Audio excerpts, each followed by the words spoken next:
Anda kembali di Kabar Petang. Pemirsa, Ketua MPR RI sekaligus Wakil Ketua Umum Partai Golkar Bambang Susatyo mendukung Presiden terpilih Prabowo Subianto merangkul semua partai politik bergabung dalam koalisi pemerintahan sehingga tidak ada oposisi. Lebih jauh, Bamsud mengatakan sistem demokrasi kita tidak mengenal adanya oposisi melainkan adanya musyawarah untuk mufakat. Ngomong ini dan itu. Ini dan itu. Mau tahu aja.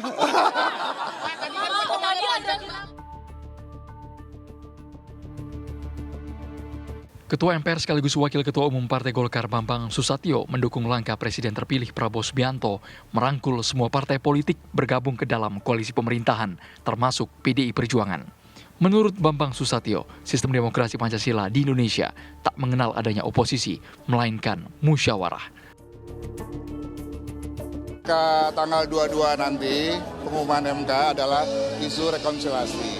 Tadi kita sudah lihat ada Pak Arsad datang ke sini. Pak Arsad juga tadi sore datang bertemu dengan Rosan.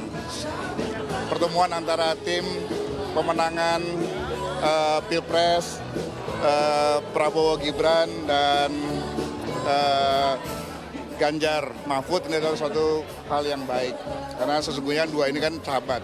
Nah, sehingga diharapkan dua sahabat yang sempat terpisah beberapa waktu kemarin karena kompetisi bisa merajut kedua tim ini untuk rekonsiliasi.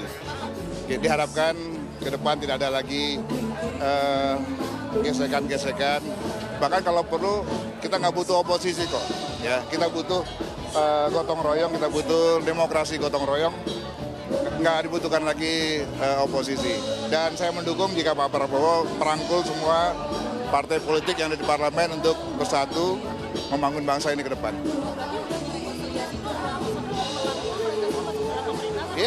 Iya, konsekuensinya pasti harus merangkul mereka dalam pemerintahan. Membangun bangsa secara bersama-sama. Pernyataan ini diutarakan Bamsud setelah Gerindra memberikan sinyal untuk mendekatkan diri ke partai pimpinan Megawati, PDI Perjuangan, melalui rencana pertemuan Prabowo-Megawati yang infonya berhembus kencang saat ini. Rekonsiliasi ya, saya pikir antara PDIP dengan Gerindra tidak pernah ada perbedaan sehingga diharuskan rekonsiliasi. Kami selama ini komunikasi baik lintas partai maupun di parlemen antara PDIP dan Gerindra. Ya ini kan kita komunikasi kan jalan terus. Jadi ini kan MK juga tinggal beberapa hari lagi. Ya kita belum tahu apakah sudah MK atau sebelum MK, nanti tergantung hasil komunikasi. Lebih lanjut dalam halal bihalal di kediaman Ketua Umum Partai Golkar, Airlangga Hartarto, pada 11 April lalu, Bamsud menegaskan bahwa berbeda pandangan politik adalah hal yang wajar.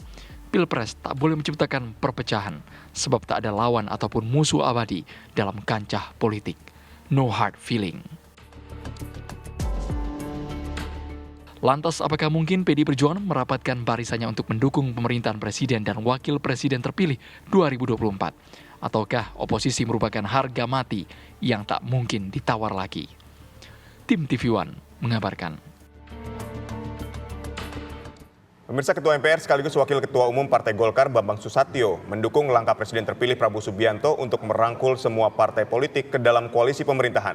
Menurut Bambang Susatyo, Indonesia tidak memerlukan oposisi karena dalam sistem demokrasi Pancasila tidak dikenal oposisi. Pernyataan ini muncul setelah Gerindra mulai merapatkan ikatan politiknya dengan PDIP lewat rencana pertemuan Prabowo Mega atau Prabowo Puan Maharani. Lantas, akankah Prabowo membuat perimbangan kekuatan politik antara Golkar dan PDIP di koalisi pemerintahannya? Untuk membahasnya, pemirsa, telah bergabung bersama kami ada Wakil Ketua Umum Golkar, yaitu ada Bang Erwin Aksa, dan juga ada pakar politik dari CSIS, yaitu ada Mas Arya Fernandes. Selamat sore Bapak-Bapak semua.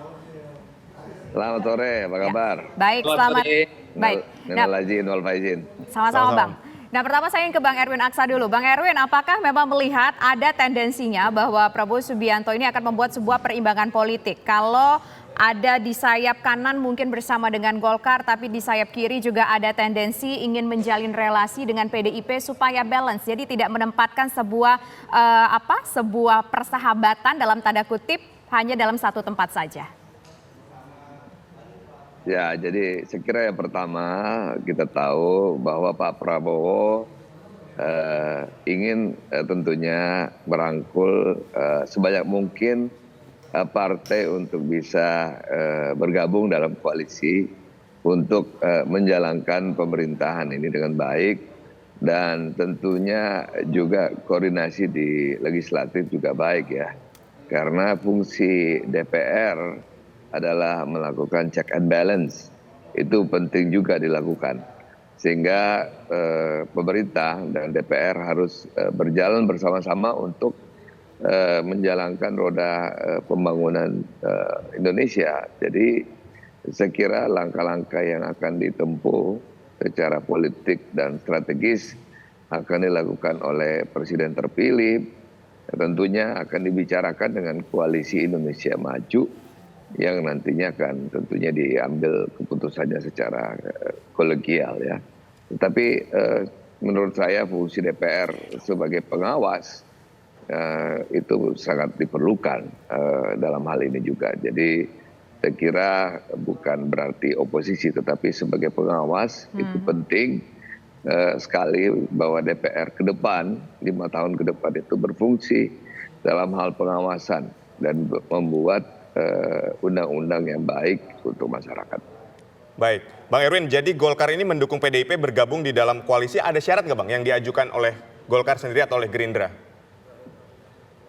Saya kira belum ada pembicaraan seperti itu ya. Belum pernah kita melihat juga pertemuan Ibu Mega dan Pak Prabowo. Tetapi sebagai pemenang pemilu, PDIP tentunya punya peranan penting ya di dalam mengambil keputusan strategis di parlemen nantinya.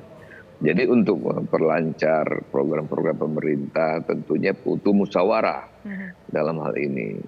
Jadi saya kira pembicaraan itu perlu dilakukan ya, baik nanti Pak Prabowo dan bersama juga koalisi ya, bertemu dengan Ibu Mega nantinya pada saat yang tepat.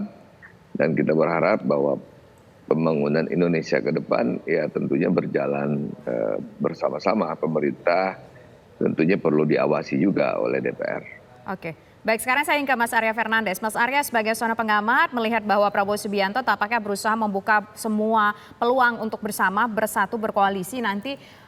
Ini apakah kecenderungannya tidak ingin menggantungkan kekuatan politik hanya kepada satu pihak saja, atau mungkin ada aspek lain yang Mas lihat? Baik, selamat sore Bang Erwin, teman-teman studio. Jadi saya kira Pak Prabowo meskipun memenangi pemilu dengan suara 58%, itu saat ini sebenarnya menghadapi kondisi yang belum begitu menguntungkan ya. Kenapa? Pertama, gabungan suara 4 partai di 02 itu hanya 48,3% estimasinya kursi DPR-nya. Nah, artinya ada sekitar 50%-an lebih, sekitar 52% yang partai bukan pendukung Pak Prabowo. Ya. Kondisi yang kedua yang belum menguntungkan juga adalah meskipun beliau mendapatkan 58%, tetapi dari sisi perolehan suara partai, itu Gerindra hanya finish di urutan ketiga, di 86 kursi, berbeda dengan Partai Golkar yang mendapatkan sekitar 102 kursi. Nah, dua kondisi tersebut itu membuat akhirnya Pak Prabowo mencoba mencari atau membuka opsi yang banyak, ya. Baik opsi berkoalisi, membangun pembicaraan koalisi dengan PD Perjuangan yang akan dibicarakan, ataupun membuka pembicaraan koalisi dengan Partai Nasdem dan PKB. Ya. Dan situasinya sampai saat sekarang kan belum ada yang betul-betul pasti, karena ketiga partai ini masih menunggu putusan Mahkamah Konstitusi. Nah, karena kalau kita lihat dengan kenapa itu ada penting untuk membicarakan itu, karena kalau kita lihat koalisi-koalisi yang dibangun pasca reformasi, terutama setelah pemilihan presiden tahun 2004, itu ada kecenderungan presiden terpilih itu perlu untuk meningkatkan dukungan koalisi partai di DPR supaya dalam proses pembuatan kebijakan dan undang-undang itu lebih mudah. Makanya misalnya kalau kita lihat di periode pertama Pak SBY setelah memenangi pertarungan 2 putaran di tahun 2004 ya. Kemudian setelah Partai Golkar berhasil masuk, itu total kekuatan Pak SBY ketika itu sekitar 70% kursi di DPR. Nah, sementara Pak Jokowi di periode kedua bahkan hingga mencapai dukungan koalisi hampir sempurna ya. Hanya sekarang menyisakan PKS yang tidak berada di kabinet. Jadi hampir sekitar 95% itu semua partai bergabung di pemerintahan Pak Jokowi periode kedua. Nah, situasi Pak Prabowo tentu sekarang rumit ya. Bukan rumit ya, agak menarik gitu ya. Karena apakah akan mengambil PD Perjuangan? Kalau PD Perjuangan berhasil masuk, itu presentasi kursinya mencapai 67%, atau apakah akan mengambil Nasdem dan PKB ya.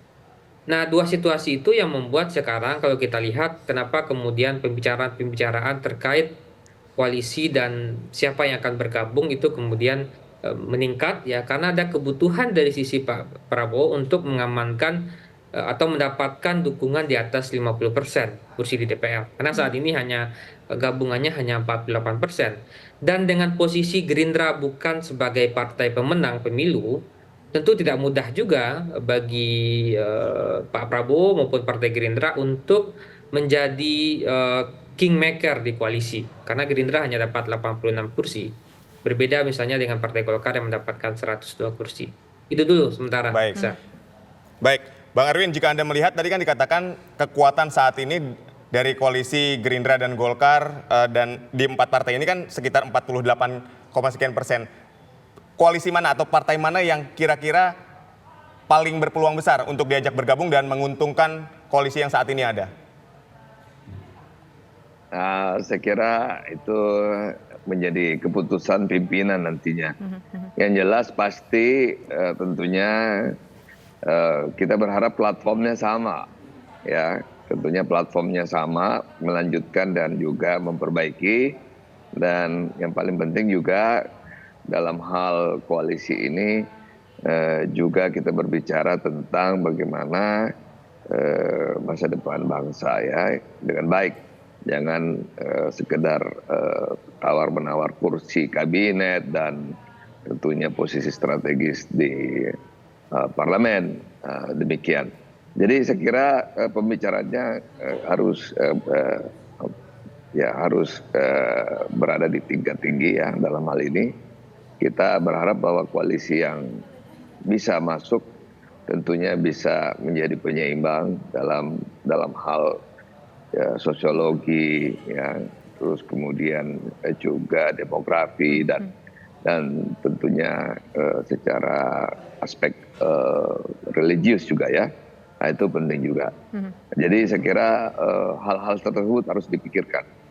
Perwakilan daripada tentunya religius yang moderat ya seperti NU yang sekarang ini banyak di PKB, itu juga sangat menjadi pertimbangan ya bagi parlemen ke depan dan juga pemerintahan ke depan. Ya, tentunya itu hal yang sangat penting. Dan tentunya kita berharap bahwa siapapun yang ingin bergabung tentunya kita berbicara keberlanjutan dari apa yang dibuat oleh pemerintahan Jokowi dan menyempurnakan apa yang belum sempurna. Ya, itu yang perlu kita samakan dulu. Ya, Bang Erwin Aksa, sebagai seorang politisi melihat ada rencana pertemuan antara Prabowo Subianto dengan Puan Maharani, Prabowo Subianto juga dengan rencana pertemuan dengan Megawati Soekarno Putri. Akan kemana arahnya? Apakah kira-kira memang nanti akan terbuatlah sebuah koalisi yang cukup gemuk dan cukup kuat? Nanti dijawab ya, usai jeda berikut. Kami kembali sesaat lagi.